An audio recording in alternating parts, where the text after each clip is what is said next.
What's going on, everybody? Welcome to the Rec Nation. Guys, we're jumping right back in with some more of the Fat Electrician. Yes, we will get to other videos, but this one just dropped out. Dropped out? Oh, guys, you have no idea. You have no idea the amount of tech gremlins I've had to fight off today. It's absurd. You guys don't need to know that. Anyway, I'm not going to trauma dump on you guys, but this dropped and it's been ages since I've been able to watch a Fat Electrician video the day it comes out.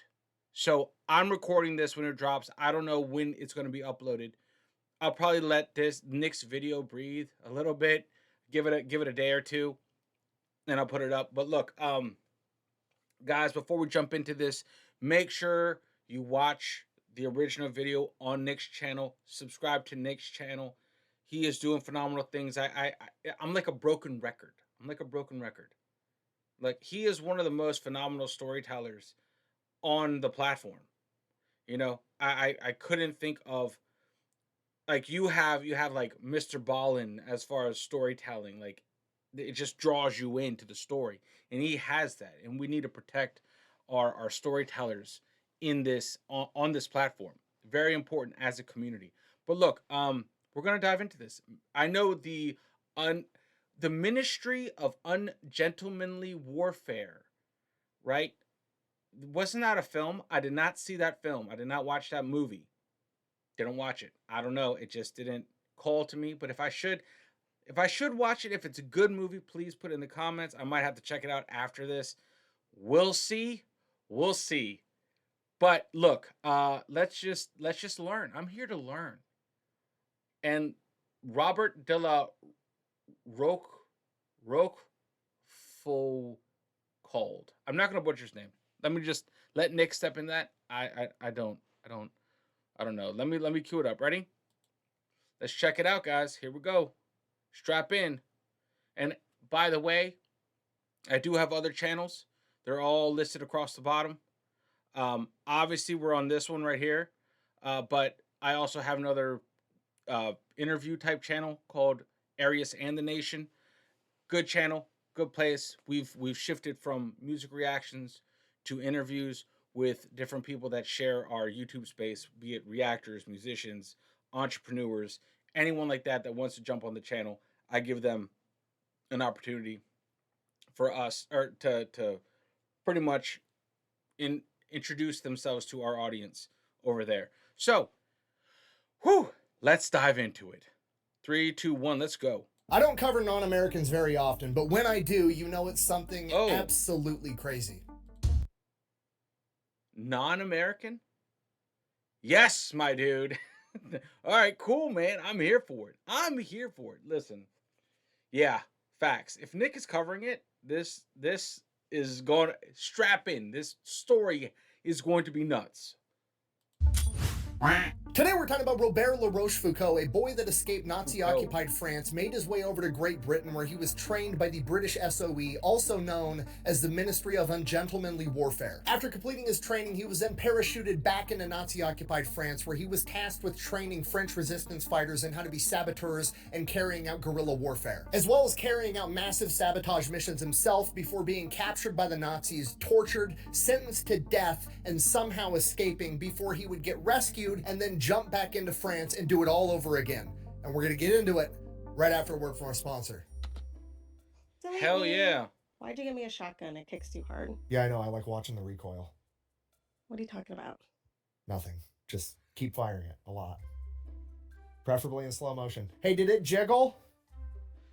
Did what jiggle? When you fell from heaven. All right, here's the deal. Super simple, straightforward business model. You give them money, they turn around and make sure the data brokers on the internet are... As always, we're going to sit and watch his ad. Because, hey, you know what? That's goals. I'm happy for my dude getting these sponsorships, man.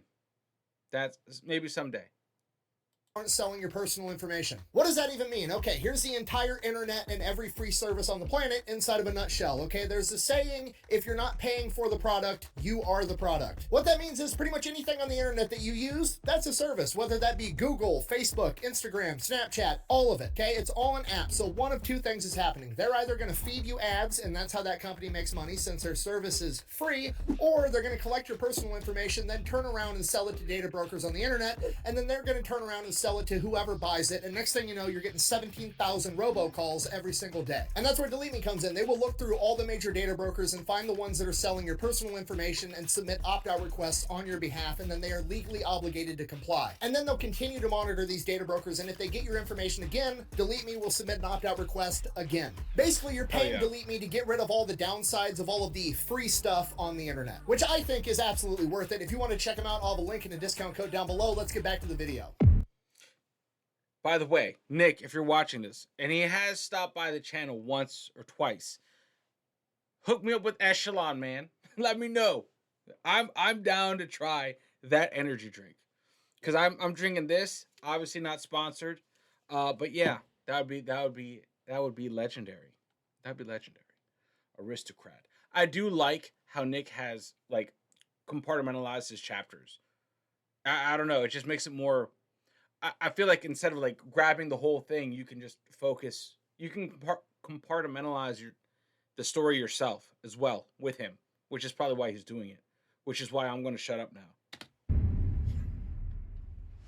All right, our story begins in Paris, France in 1923 when Robert Le Rochefoucauld was born. He is one of 10 children. And unlike pretty much every other World War II war hero I've talked about on this channel, he did not grow up poor in poverty during the Great Depression. You messed with his eyesight, right? No. And that is because the last name Le Rochefoucauld is quite literally French nobility dating back over 1,000 years. Wow. This guy grew up in a mansion right next to the Eiffel Tower and spent his summer times going off to grandma's house. And when I say grandma's house, what I really mean is grandma's castle that had 30 bedrooms. How did he get to grandma's house every summer? Great question. He took the family's private luxury train. Christina.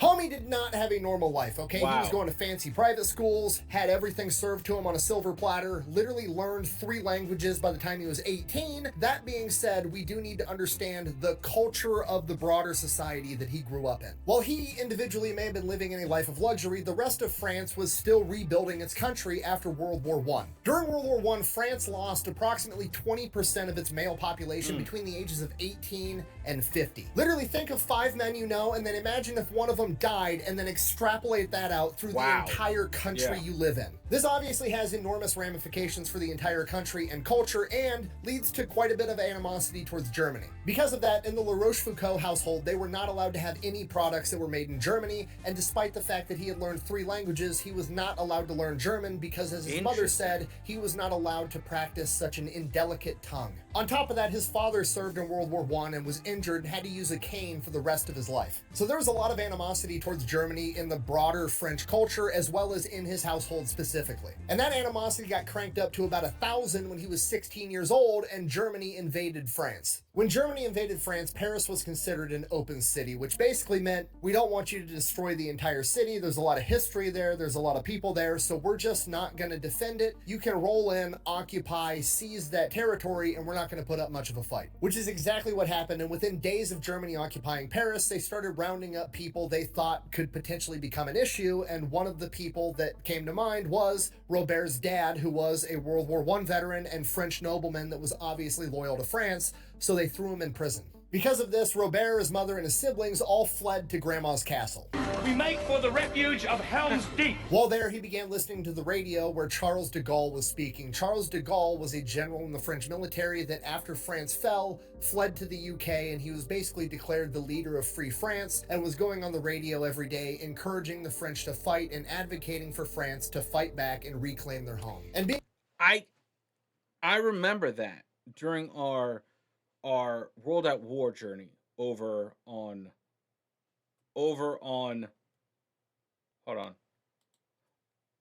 this site, which our whole journey is there. Great documentary, highly recommend it. I remember hearing about that, right? We learned about that, and it's just strange. It's like, I understand how and why, right?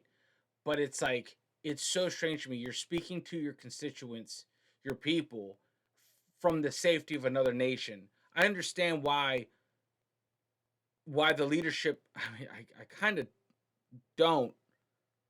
It's like I'm torn, right? I get it, but it's like if I'm in a country occupied by another country, and my dude is safely in a different place, I don't want to hear a word you got to say, dude. Like you left, you fled, you didn't go down with the ship. Anyway, that's just me. It has nothing to do with the story, probably. Sorry for stepping on Nick, but that's just something I don't know. Maybe that's like I said. Maybe that's just me. I I couldn't imagine that. I don't know if that would be like triumphant. Like yes, let's listen to the words of our leader. That's safe. I don't know, man. That's or not.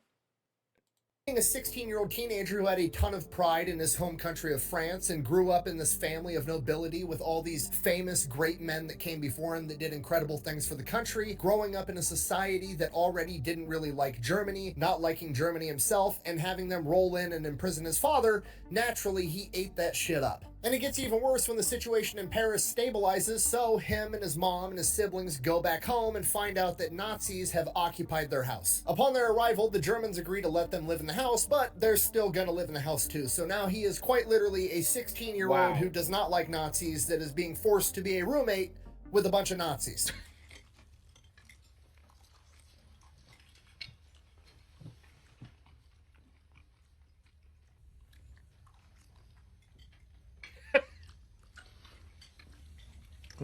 From the ages of 16 to 19, he is living at home, finishing up high school, starting to go to college, and he is being a roommate with the Nazis the entire time. And he absolutely hates it. His mother has to get him to control his temper multiple times. Now, during this 3-year time period, it's weird. There's not a lot militarily going on in France. I mean, there's Nazi soldiers all over the place, but for the most part, they're just like blending into society, and the Nazis are trying to, you know, not be the bad guys, so they're actually being halfway polite to a lot of people. Huh. The soldiers are, you know, ordered to give up their seats on trains and buses to elderly women and citizens, and a lot of people are adapting to this new lifestyle of the Germans are just occupying us. But Robert never adapts. He's a rebellious teenager. He keeps listening to Charles de Gaulle on the radio, and he feels a deep dishonor. He feels like he's letting down his country and his family legacy because all of the family members that came before him all went off and they fought for France, and he's a 16, 17, 18, 19-year-old kid that can't do anything about it because nobody else is fighting. And then one day, the mailman that delivers mail to the Gestapo headquarters comes to the La Rochefoucauld household and says, hey, I've delivered the mail to this police department and they got a letter. I steamed it open so I could read it to see who they're going to arrest next, and Robert La Rochefoucauld has been reported as being a communist sympathizer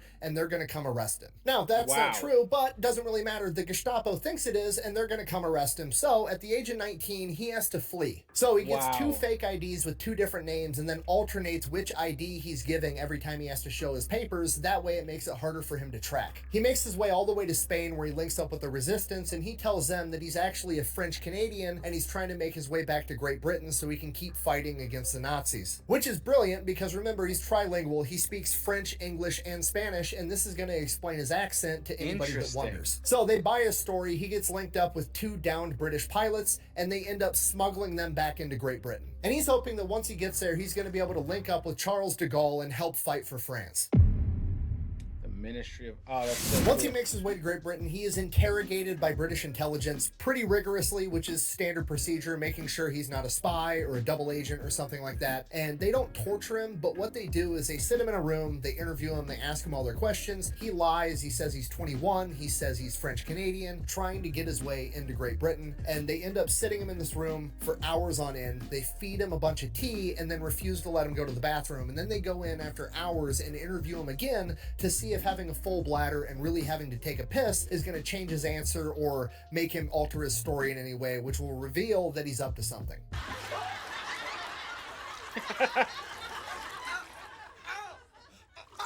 At which point, he basically just comes clean, tells the whole truth. He's 19, his name's Robert La Rochefoucauld, and one of the interviewers recognizes his name as French nobility. At which point, nepotism kicks in. They're like, oh, French nobility is not going to be a spy. Cool. We're going to send in a guy that'll talk to you if you really want to go fight the Germans. And they send in a guy by the name of P.K. Wicks. And he is an officer in the British SOE, the Special Operations Executive, that Winston Churchill created to, quote, set Europe ablaze. He also gave them the name the Ministry of Ungentlemanly Warfare. Love that. Guilty as charged. Basically, these guys are the inspiration for 007. P.K. Wicks comes to him. He's like, hey, you're French nobility. We want you. If you'll have you, here's the thing. You got to pass this super rigorous training. But if you pass, we'll jump your ass back into France and you can take the fight to the Germans. Robert is immediately interested because he really wants to fight the Germans, but he still wants to talk to General de Gaulle first to figure out if there's something more he could be doing. So P.K. Wicks organizes a meeting between Robert Le Rochefoucauld and General de Gaulle. They have a meeting. We don't really know what's said, but when he comes out of the meeting, he agrees that he's going to try to be part of the British SOE. From here, they ship him off to training. In the first 3 weeks, his basic training is basically one giant smoke session, running, push-ups, beating these guys up, making them swim when they're tired, making them cold, making them hot, trying to weed out all the weak people. Robert makes it through. After that, potential SOE operatives are sorted into 3 different categories. You've got your general spies, your communication experts, and your saboteurs, your demolition men. What makes me a good demo man? If I were a bad demo man, I wouldn't be sitting here discussing it with you now, would I? From here, he learns everything about sabotage. He not only learns how to make bombs, but more importantly, how to utilize those bombs to be most effective. He learns where to put them on a bridge to destabilize the entire structure. If he's going to take out a factory, he learns how to identify the most important components of the factory to take that factory out of commission for as long as possible. He learns that you shouldn't just attack power lines, you should attack the transformers that feed them because that's what's going to take longer to replace. He learns that you shouldn't just target a railroad or a train, you should also take out all the cranes and heavy equipment that's going to be needed to clear that wreckage to repair it as well. After that, he learns how to be a paratrooper, and then the real spy training starts. You know what, sir? I can't say that I am shocked because I felt very good about this year's test. The SOE brings in a guy by the name of Eric Sykes, who's regarded as like one of the best combat shooters in the world. He's going to teach these guys how to use guns in actual combat, not just go set out on a range and shoot at a static target. He's going to put them through full-on shoot house training, and he's going to learn from the best. After that, they bring in Eric Fairbairn, who's one of, if not the best hand-to-hand combat experts at this point in time in the entire world. This guy was former British military, and then after that went off and became a cop in Shanghai, which was one of the most violent cities in the world at this point in time. While he was there, he was jumped by a gang and stabbed 12 times. Whoa. Just a flesh wound. Somehow he managed to survive and then decided that shit's never going to happen again and decided he was going to learn every single martial art that he could. This guy studied jiu-jitsu, became a second-degree black belt in judo, studied boxing, kickboxing, savate, wrestling, knife fighting, and anything else he could get his hands on. While he was still being a cop in Shanghai, his official police record logs over 600 real-world fights, and he helped found the first ever SWAT team in world history. So between Sykes and Fairbairn, they basically turn him into John Wick in a fighting system that they refer to as gutter fighting. Yeah. Hell yeah, that's awesome. From here, he has his final test, and the final test is they are going to yeet him out the back of a plane in a parachute with no map, no compass, no equipment, somewhere in the UK, and he has to make his way all the way back to SOE headquarters without being captured by the police. And they have notified the police that they need to track his ass down. Now, luckily, they do it in Paris, so he has a teammate that's going to be able to help him out. Unfortunately, his teammate breaks his ankle as soon as he jumps out of the plane. So Robert is like, fuck it, we ball, goes, steals a military truck, drives it back, picks up his teammate, and drives them straight back to SOE headquarters, and he's back the next day by like lunch, breaking the course record by a ridiculous amount of time. At which point the chain of command is like, that was super, super illegal, but also the exact kind of ungentlemanly shit we're looking for. You're in. Out of his class of 30 men, only 7 of them graduated, and he's one of them. All right, summer 1943. Since Robert has left France, things have changed a lot. When he left, you had the German-occupied section of France, and then you had Free France, or Vichy France, which was still kind of under Germany's control, but they were putting on the illusion that France still kind of existed as its own sovereign nation. And that was a big part of the reason when Robert was in France that people weren't as willing to fight, because there was still technically France as a sovereign nation, so to speak. But by the summer of 1943, that has changed as World War II is ramped up. The Nazis now occupy all of France. In addition to that, they are also forcing French people to work inside of factories, even sending some of them into Germany to work in their factories to aid with the war effort. Obviously, because of this, an enormous amount of the French population is pissed off, so that means that a bunch more of them are going to be willing to either A, help the resistance, or B, join the resistance themselves. The obvious problem, they don't have guns and they don't know what they're doing, and that is where Robert comes in. British SOE is linked up with the French resistance and told them they are going to be airdropping in an expert, and he is going to come with a bunch of guns and plastic explosives that he's going to distribute out to the French resistance, and then he's going to provide training and help them go out and sabotage the Germans. June 1943, he boards a plane headed off towards Nazi-occupied France. He's going to get dropped off at a certain zone, and the French resistance is going to be there waiting for him. On the way there, the plane gets lit up by German anti-aircraft fire. Luckily, they managed to limp the plane to the right drop zone. Robert jumps out. They throw out all the crates of guns and plastic explosives behind him, and then they take off. Robert never finds out what actually happened to that plane. So Robert hits the ground. French resistance runs out. They meet up with him. He's like, hey, we got lit up by the Germans. The Germans know that we're doing something here. We got to get all this shit on the trucks and dip, which is exactly what they do. Now, Oh, sorry. initially, All right, there we go. Every time he says French resistance, look, every time he says that, right? Hello. Top tier comedy. Top tier show, man. We have, I think, 3 seasons up over there. Check it out. French Resistance. I will say this only once. Dude, this is insane. Because you had different factions of resistances. Different groups in France fighting for different reasons, but fighting the Nazis. Crazy, right?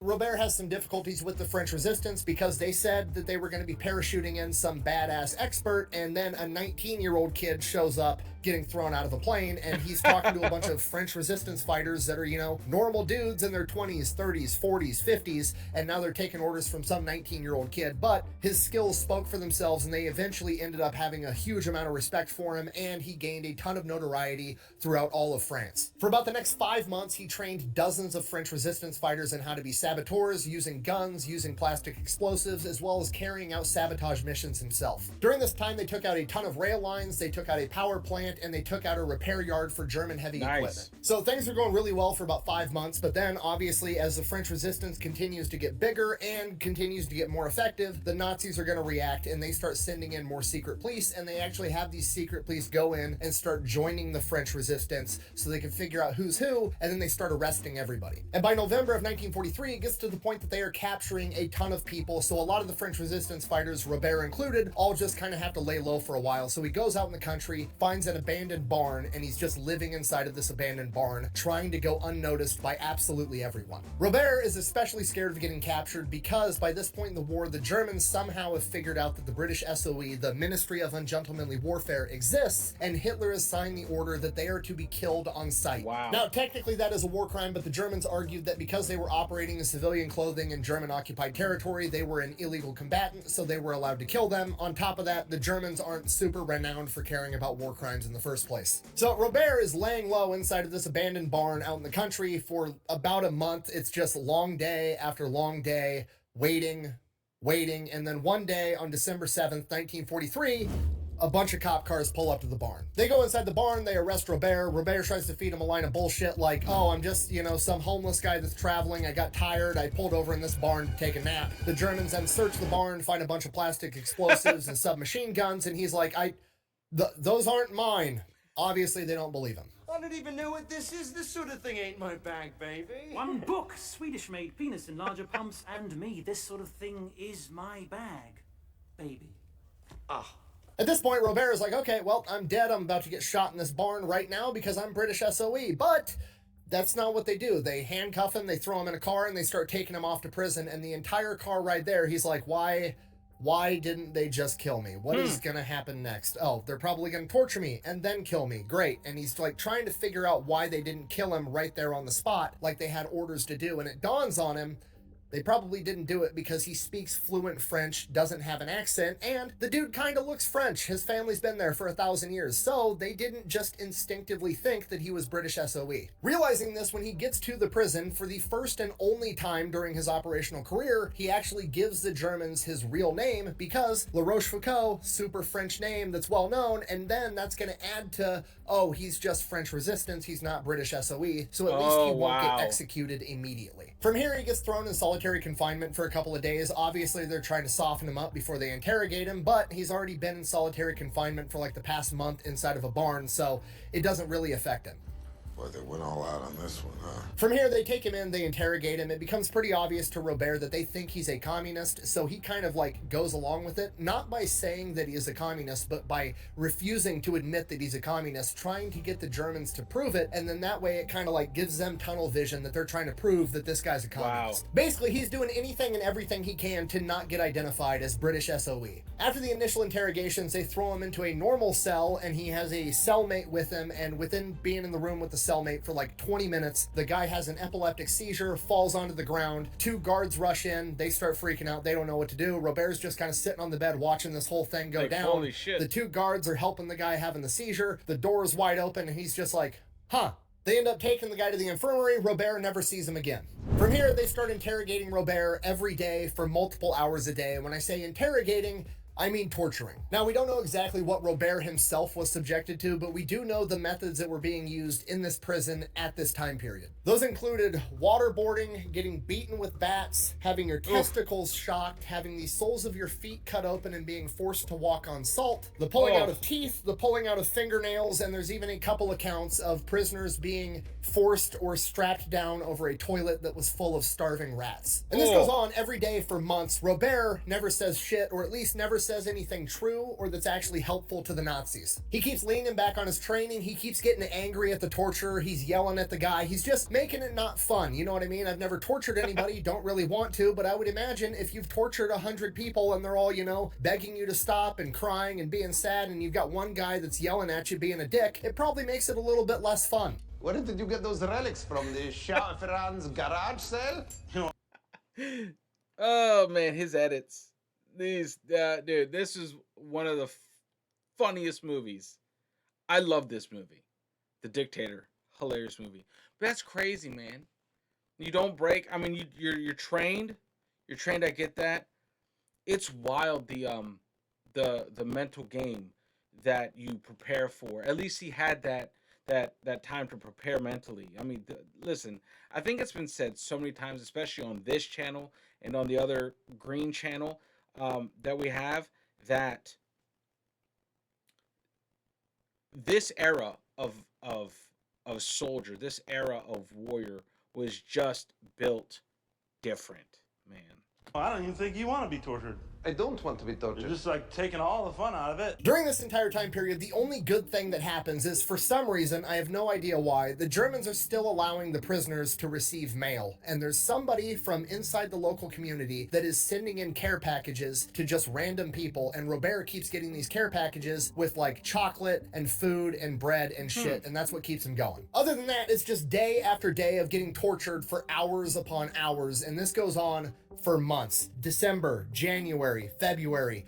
By March, he's really starting to lose hope. He still has his cyanide pill hidden on him, and he's really starting to think about using it. And then on March 7th, he ends up getting pulled from his cell and sent into a tribunal, basically a kangaroo court, where he is going to go on trial for his crimes. So Robert finds out he's going on trial. He's like getting ready to argue, getting his story straight that he was just some random dude passing by. He had no idea that there were weapons inside the barn. He goes inside this military tribunal, doesn't really even get to say anything. They're just like, yep, he's guilty, sentence him to death on the spot. They take him out, they load him in the back of a truck, and the truck takes off. So Robert is now in the back of a truck, moving down the road with a couple of other prisoners, a couple of other guards. He has no idea where they're going, but he knows what happens when they get there. They're gonna kill him. Now remember, the Germans never figured out that he was SOE. They have no idea that he's been trained to, I don't know, kill people with his bare hands or any number of other things. So they decided that he was just some other French guy that they tortured for 4 months and is probably broken, so they didn't bother to throw him in the truck with handcuffs, just like any other type of prisoner. So Robert hits one of the guards and jumps out of the back of this moving truck, tucks and rolls, pistols and takes off running as fast as Holy he can. shit. The other guard stands up, starts shooting at Robert, but only for a second, because after the first couple of bullets, which missed, the driver ends up slamming on the brakes because he hears gunfire, not knowing what's going on, ends up knocking the guard down, and it gives Robert enough time to make it to the corner and turn it so he's not in their direct line of sight. Wow. From here, he just keeps running as fast as he can, taking every single corner, every back alley, trying to lose the Germans. After a couple miles, he hasn't heard the truck behind him in a while, and he's finally starting to think to himself, okay,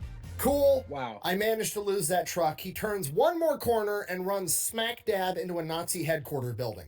Nazis. Wow. I hate these guys. At this point, he's like, fuck, what do I do? Because if I turn around and run the other way, that's going to look suspicious. There's guards in front of this place. Okay, I'm just going to play it cool. Stops running, starts walking, acting and pretending like he's supposed to be there. The problem is, he's still wearing his clothes from 4 months ago when he was captured. He's got a beard. He looks like shit. He smells terrible. Whatever, we just got to roll with it. And he keeps walking towards this Nazi headquarters building and goes to walk right past it. And right at the main gate, there's this big fancy Nazi limo with little Nazi swastika flags on the side. And he kind of looks inside of it. There's keys inside the limo. No looks way. across the street. The driver is clearly waiting for somebody, smoking a cigarette right across from the limo, and he's like, fuck it, jumps in the limo, turns the key, yes, bro. peels out. What goes around comes around. Yes, The dude. driver across the street pulls out a pistol, starts shooting at the car, doesn't do any real damage. He turns a corner. He's doing the same thing now, but inside of a car, just speeding off, taking corner after corner, not knowing where to go, not knowing what to do. And then he sees a sign, Paris, that way. And he's like, okay, well, at least I know people in Paris, so that's where he goes. Makes it to the outskirts of town, runs face first into a Nazi checkpoint. Again, can't just, turn around and try a different route, because that's going to look suspicious, especially if they've already radioed to look out for this car that he just stole. So he just kind of joins the queue. He gets in line with all the other cars, waiting to get their papers checked and get waved through, and he just waits, and then he's up next. The Germans start walking up. There's no cars in front of him. He just floors it and drives through the barricade. The Germans start shooting up the car. Yes, they hit the bro. car a ton, but luckily they don't hit him.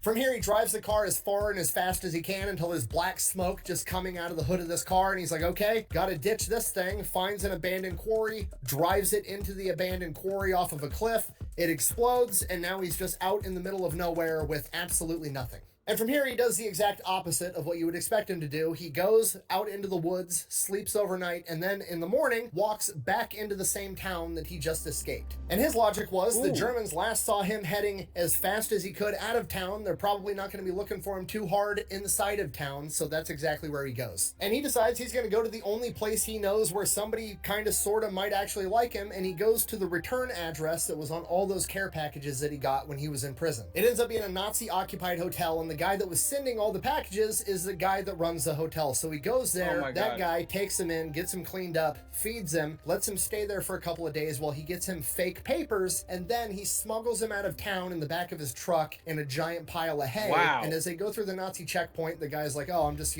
I run the hotel in town. All the Nazis know who this guy is. He runs the Nazi hotel. He's like, I'm going to feed all this hay to my sheep. The Germans go in, they stab the hay pile with bayonets, somehow missing La Rochefoucauld Wow. every single time, and then they make it out of town. They go to the next town over, go to the train station, uses his fake papers to get on a train headed towards Paris. Once he gets on the train, he's sitting in the back and he can see Nazis coming through inspecting everybody's papers. And he's like, oh, shit. And he's like, okay, well, I've got fake papers, but I don't know how good these fake papers actually are. They were good enough to get past the guy running the train station, but he's not a soldier clearly looking for somebody. And if these guys find out my papers are fake, it's game over. So he gets up, goes to the bathroom, crams himself into the little cabinet underneath the sink, and stays there for the entire train ride back Wow. to Paris. Once he gets back to Paris, he goes to his aunt and his uncle's house. They're happy to see him. They feed him, they clothe him, they get him everything he needs for a couple of days. He links back up with the French resistance. They get a message over to British SOE, and a couple of days after that, he gets extracted via either submarine or gunboat, Wow. depending on which source you want to read. Makes it back to Great Britain, gets interrogated all over again, making sure that he didn't get turned into a double agent, and from there, he gets to spend some time recovering from getting tortured and starved for 4 months straight. That's crazy, dude. Like, I mean, that's just made me anxious just thinking about that. Like, oh my God. Just like that's terrifying. Like, you gotta call the bluffing through the roof. This man, the balls. Well, I like that though. It's actually, I think that's genius. You know, what happens is that's a chess move. You just hope the others are playing chess or checkers, right? Like you run like a bat out of hell in a certain area and then double back and go back there. They're not looking for you there. Genius. Like that. In and out. All right, spring 1944, he's recovered, things are starting to ramp up for D-Day, and he volunteers to jump back into France to help set the stage for D-Day. Same thing happens all over again. This time he jumps into Britannia right along the Atlantic coast, and he just goes in, meets up with all the resistance, starts training as many guys as he can, distributes all the supplies that he has, and goes out on missions, sabotaging rail lines, electrical plants, everything and anything that he can find to slow the Germans down for when D-Day comes. And again, the same exact thing happens. He's there for like 2-3 months, and then the Germans start realizing that the French resistance has suddenly gotten way more effective, so they start sending in a bunch of more people to break up the French resistance, and he's like, I'm not getting fucking captured again. I've made it this far without getting captured. I did a bunch of damage. He calls in, gets extracted, makes his way back to Great Britain. That's all, folks. Spicy baguettes. All right, April 29th, 1944, the British launch a massive bombing campaign on a French munitions factory that is building ammo for the Nazis, and they bomb the holy hell out of it, but it's only down for about a week before they start producing ammunition again. At this point, the British are like, okay, a couple of options. We could bomb it again. I mean, bombs are effective, but they're not like pinpoint accurate. We're not going to be able to go in there, find out where the most important parts of this factory are, and target those specifically. We're just kind of like trying to blow the whole thing to hell. But the downside is, it's really risky. You're putting all the planes, all the soldiers' lives at risk. It's a big deal. So we could also just have a saboteur go in there, pinpoint a couple of things, and take this factory out of commission. And that's what they decide to do. They call up Rochefoucauld, he jumps back into France, and now he is tasked with taking out this munitions plant. Only problem, it's not the French resistance waiting for him at the drop zone. Somehow, it's the Germans. They ambush him and capture him almost immediately. Not again.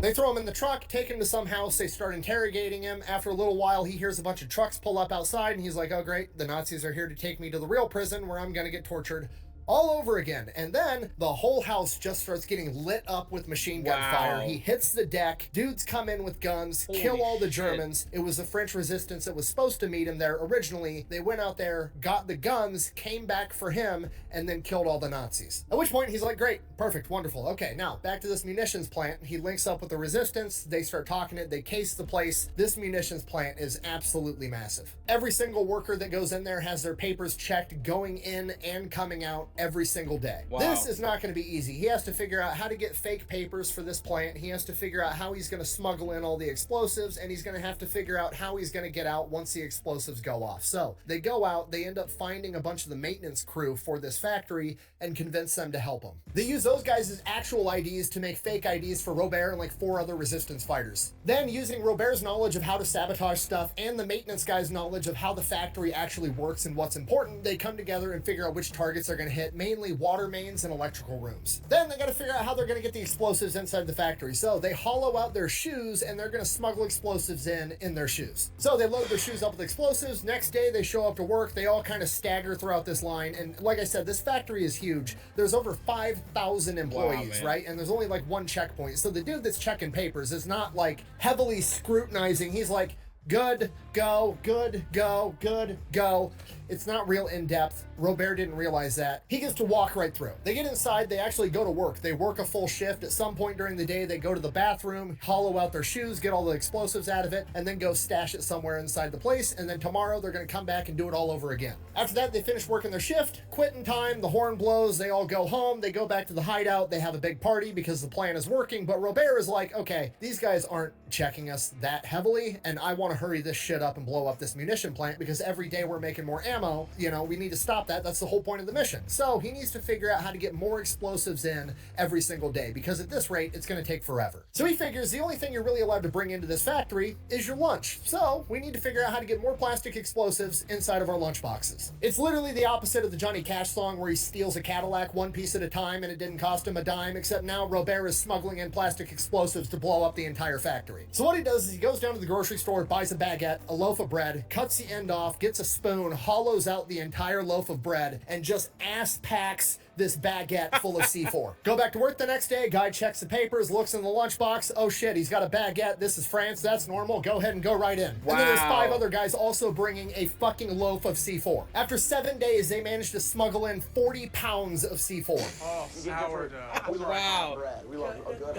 After that, we're ready to blow up this plant. So here's the plan. Everybody's gonna go to work as normal. We're gonna bring even more C4. And then at the end of the day, factory closes at 7 o'clock. At 6:30, Robert's gonna slip away. He's gonna go out to the fuel warehouse and he's gonna rig up the fuel warehouse to explode with a massive chunk of C4, and it's gonna be on a 1-hour time delay. Then Robert's gonna hide till 7 o'clock when everybody else, including the other 4 resistance guys, are all gonna leave, and Robert's gonna run around the factory. He's got 30 minutes to place all the rest of his charges. He's gonna blow up the water main, the main power lines, and all the railroads coming in and out of the factory. Wow. The 4 resistance guys that already left are gonna grab their bikes and Robert's bike, and they're gonna pedal around the backside of the factory and wait by the 18-foot high wall on the outside with a rope. Then after Robert places his charges, he's gonna jump out of a window, run across the courtyard at the wall, yell over to him, they're gonna throw the rope over, he's gonna scale the wall, and they're gonna pedal off on bikes. Which is exactly what happens. They make it about 4 blocks away from the factory before there's a massive chain of explosions, and then they make it back to the safe house, have a humongous party, and get completely shit-faced. From here, Robert radios over to British SOE, says mission successful. They radio back a single word, congratulations. That munitions factory was then out of commission for 15 days straight, and it's unclear how effective they were after they did start manufacturing more stuff at the location.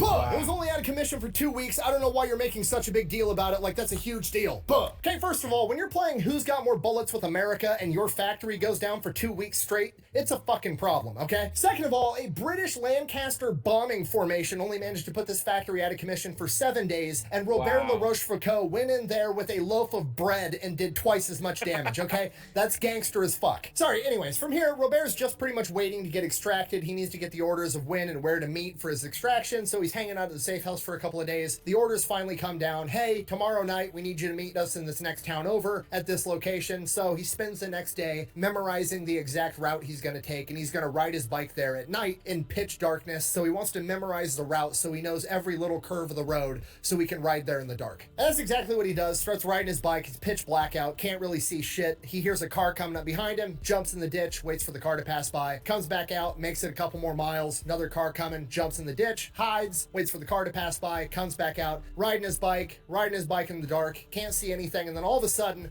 he just runs into something. And it's a German checkpoint. He literally rode right into it because, well, that wasn't on the map. And now the Germans have him at gunpoint and there's a curfew and he's not supposed to be out at this hour, so they start asking him questions. They're like, hey, what the fuck are you doing? And he's like, and here is where being in the military from the age of 19 really shoots him in the foot. Okay, you gotta realize, Robert is like 21 years old right now, but he's had a really weird life between the ages of 16 and 21. Everything after the age of 16 has been like building up to do 007 type shit. So in a lot of ways, socially speaking, he's still a 16-year-old. So when he's asked, what are you doing out past curfew? The 16-year-old social skills kick in and he's like, I was out in the woods making love to my girlfriend.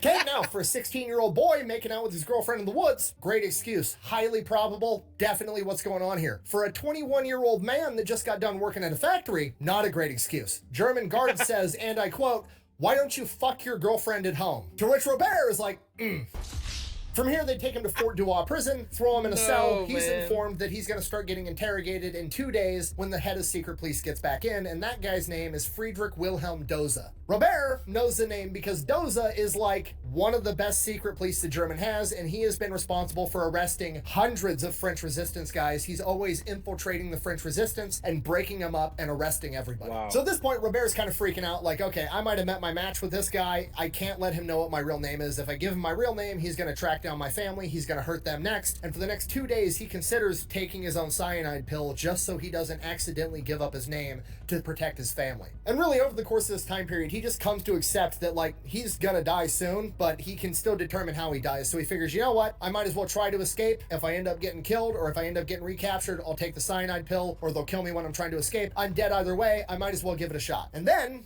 he has an idea. He remembers back to the last time he was held in a prison, and that one guy had an epileptic seizure, and the guards ran in and started helping him. Now, he's in a cell by himself, so he hangs around, he waits till the guard is walking by, and then he has an epileptic seizure. The guard unlocks the door, runs in to help, and then Robert grabs him, throws him on the ground, snaps his neck, and kills him. And here Robert's just kind of like,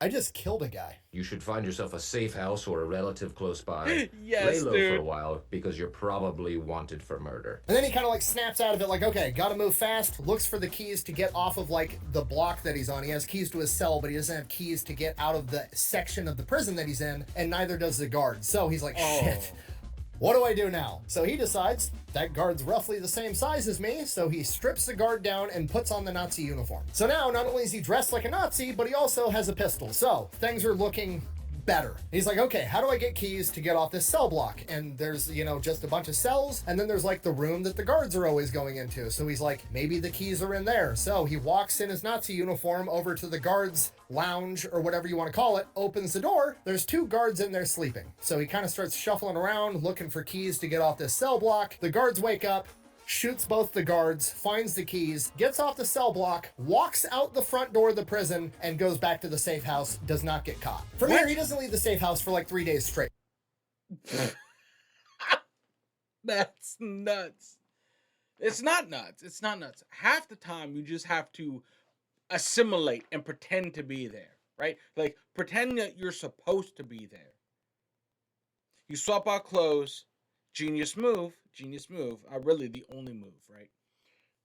Kill the guards. I obviously had to kill the guards.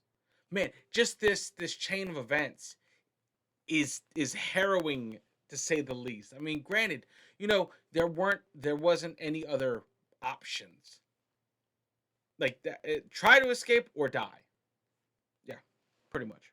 The Nazis know what he looks like. They have like a hand drawing of his face. They've got wanted posters all over town. They are looking for this guy. There's no way he's going to be able to get out of this safe house and get to like the next safe house to the next safe house to get to where he can get extracted, because the Nazis are looking at every single checkpoint. They are gonna catch him. After about 3 to 4 days of hanging out at the safe house waiting for everything to cool down, it's not cooling down. Nobody can come up with a plan on how to smuggle his ass out of here. And then the owner of the safe house is like, I mean, I do have one idea.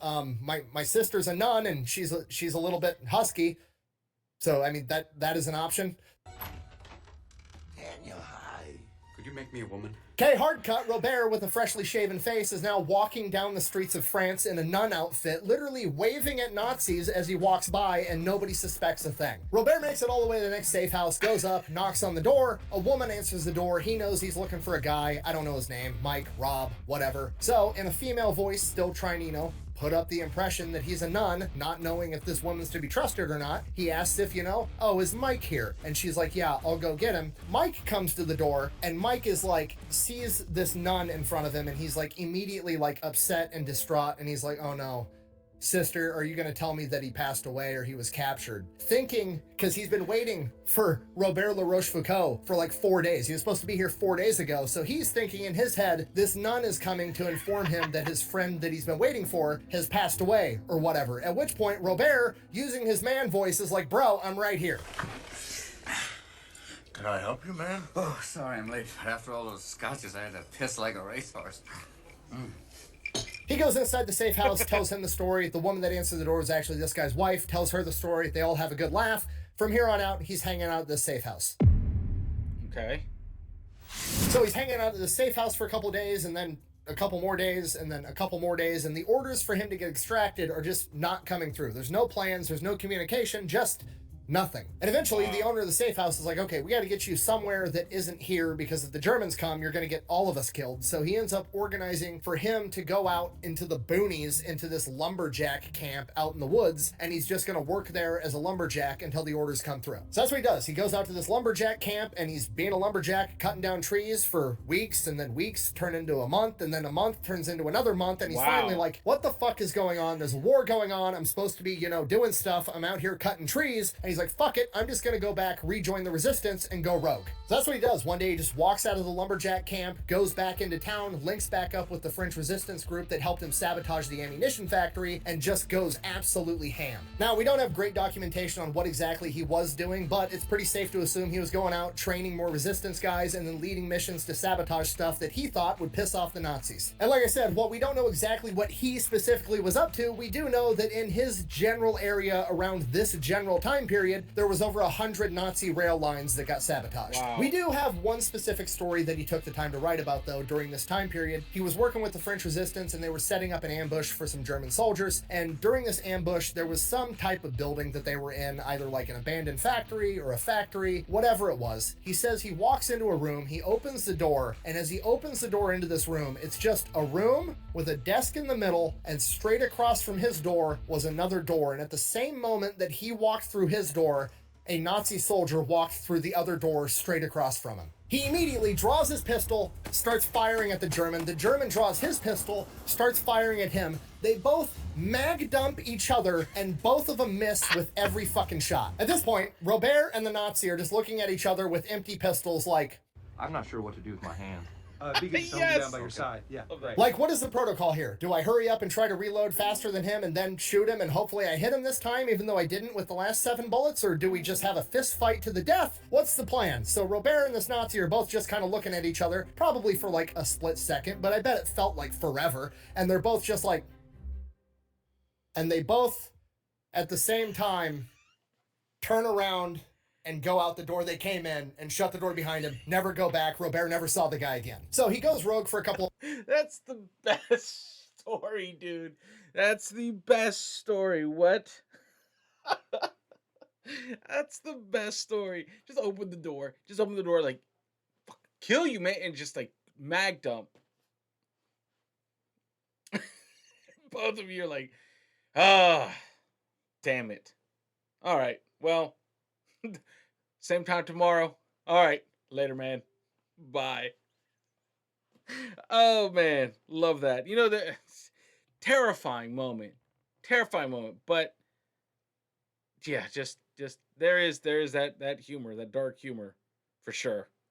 Months, has a bunch of missions, presumably does a bunch of stuff, trains a bunch of people around, and go out the door they came in and shut the door behind him, never go back. Robert never saw the guy again. So he goes rogue for a couple of months, has a bunch of missions, presumably does a bunch of stuff, trains a bunch of people, whatever, and then the entire landscape of the French resistance changes. Now, when you talk about the French resistance, a lot of people just assume that it's all the same thing. Like there's just one organization, one big entity that is the French resistance or the resistance, right? That's really not how it worked at all. There's a bunch of different factions of French resistance, and they were all doing different things, and some of them did not like each other and would work against each other. It was kind of a crapshoot. So you had factions of resistance that were loyal to what France used to be. They're essentially loyal to General de Gaulle. They're loyal to Free France. They want things to go back to how they were before the Germans showed up. You also have factions that are communist that want France to get taken over by communists and become a communist nation. And then you have other factions that are like comprised of almost exclusively Jewish people or whatever. So you have all these different factions with different motives, and they're not always working together. By this point in time, D-Day has happened. Allied forces are here. They're liberating France. And because of this, General de Gaulle comes back and he basically puts an end to all the resistance that is loyal to him. They're like, okay, we don't need the French resistance anymore. If you want to fight for France, you can quit being part of the resistance and you can just come join the Free French Army and you can be directly underneath me. And because obviously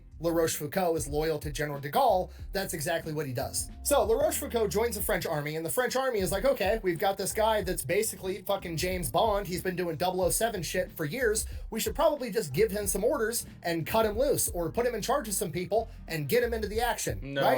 Obvious thing to do. So naturally, that's what they don't do, because the military is going to military, and they decide that they're going to send him to officer school in the middle of World War II. So they pull him out of the field, send him to officer training. So Robert hates it, giant waste of his time. He's 21 years old. He's showing up to these officer training classes, getting taught by people that know less about what's going on than he does. They're less capable than he is, but he's, you know, learning from them. So he's basically just shows up, jumps through all the hoops, graduates at the top of his class, and then he goes and joins the French Army, and he gets assigned to a commando unit because, well, at least that makes sense.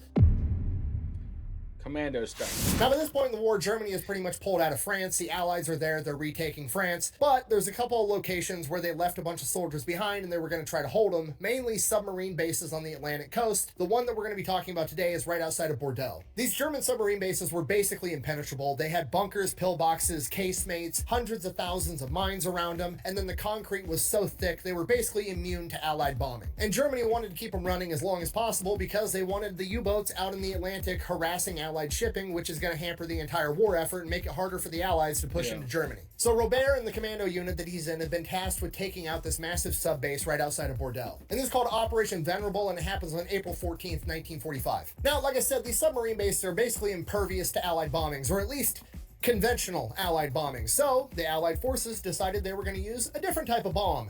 Napalm, you know, jungle jelly, sweet, sticky fire. If we can't blow you up, we're just going to slow roast you alive, was basically the plan. So they go in, all the commando troops get ready, they get staged, they napalm bomb the holy hell out of this place, and then they're getting ready to launch their attack. They send scouts forward, scouts come back, and the section that the commando unit that Robert is supposed to attack didn't really get hit by napalm. Okay, the problem, this section also has a massive casemate with a humongous gun, you know, like the big tank turret inside the concrete right there, and it's completely unscathed. And if that casemate stays intact and they launch this attack, that casemate is going to take out all the tanks, and then once the tanks are out of play, they're not going to be able to provide cover for all the ground troops, and the ground troops are going to get absolutely mopped by the machine gun bunkers, and it's just going to be one giant meat grinder. So the captain of this commando unit calls his officers in, Lieutenant Rochefoucauld included, trying to come up with a plan. To which Robert, hearing the problem, is like, oh, you have a very particular piece of equipment that you need eliminated that's very hard to get to, and you need it done quick, easy, and in a hurry? What I do have. I have a very particular set of skills. Now the captain is hesitant. He knows about Rochefoucauld's background, but he's still like, how is one dude gonna go in there and take out this massive casemate by himself? I don't know if it's worth it. To which Rochefoucauld is basically like, look, I mean, we're gonna get slaughtered tomorrow anyways. If I take me and like 3 other dudes with me and we end up dying on this mission and we fail, is us being at the battlefield tomorrow gonna make the difference on us getting slaughtered now or then? Like, you might as well let me throw the Hail Mary. And the captain is like, you know what? You're right. Fuck it. What do you need? To which Robert is like, okay, here's what I need. I need a rubber boat. I need some volunteers, and I need a loaf of bread. I mean, a bunch of plastic explosives. That night, they take the rubber boat. They paddle around the backside of this submarine base with nothing but a single flashlight to light their way. Takes them about 2 hours to get there. They crawl up the beach. They make it to this massive wall around this submarine base. At this point, it's starting to rain, which is actually a good thing because that's going to drown out any little bit of noise that they make. So they get up to this wall. Here's the plan. Robert's going to scale the wall, does that. Now, there's the wall to the submarine base, then there's like a courtyard, and then there's the big bunker with the casemate in it. And in between the wall and this casemate bunker is cobra netting, that camouflage netting that's kind of like spanned between the two, so aerial reconnaissance can't see what's going on inside that courtyard. Now, Robert, sitting up on this wall, can see that there's a single German guard patrolling this courtyard, just going around in circles all night long. So he takes out his knife, cuts a man-sized hole in this cobra netting right where he's at, and he just waits till the guard is reasonably close to that spot, jumps through the hole, lands on top of the guard, slits his throat, then leans him up against the wall and tries to make it look like he's sleeping. Don't disturb my friend. He's dead tired. From here, his guys drop the plastic explosives down to him. He sneaks over to the casemate, places them where he thinks they need to be to cause the maximum amount of damage, rigs it up to explode in 7 minutes, runs back to the wall, they drop a rope down to him, he climbs up, they get back in the boat, they dip. While they're making their way back in their little rubber boat, massive explosion goes off. Hopefully he did enough damage to take the casemate out for the massive assault tomorrow. Tomorrow rolls around, they launch this massive assault. The casemate never fires a single round. Whatever happened, he apparently was able to disable it enough that they weren't able to use it. Unfortunately, during the assault, which he also partook in, somebody stepped on a landmine, that landmine exploded, and a piece of shrapnel shredded through his leg. He ends up getting hospitalized, has to go through surgery, get a prosthetic kneecap, and by the time he's recovered, the war is over. For his service, he was awarded the French Croix de Guerre as well as the Legion of Honor. Those are equivalent to like the Bronze Star with V device and the Medal of Honor. And then from the British, he was awarded the Distinguished Service Medal and the Distinguished Conduct Medal, which is equivalent to like the American Silver Star and the Distinguished Service Cross. The Distinguished Service Cross is second only to the Medal of Honor. So a bunch of high-ranking awards. And from here, he basically gets to live happily ever after, gets married, has 4 kids, becomes a mayor of his town for 30 years, and he even picks back up his family's noble title and becomes Count Robert de la Rochefoucauld. That's awesome, man.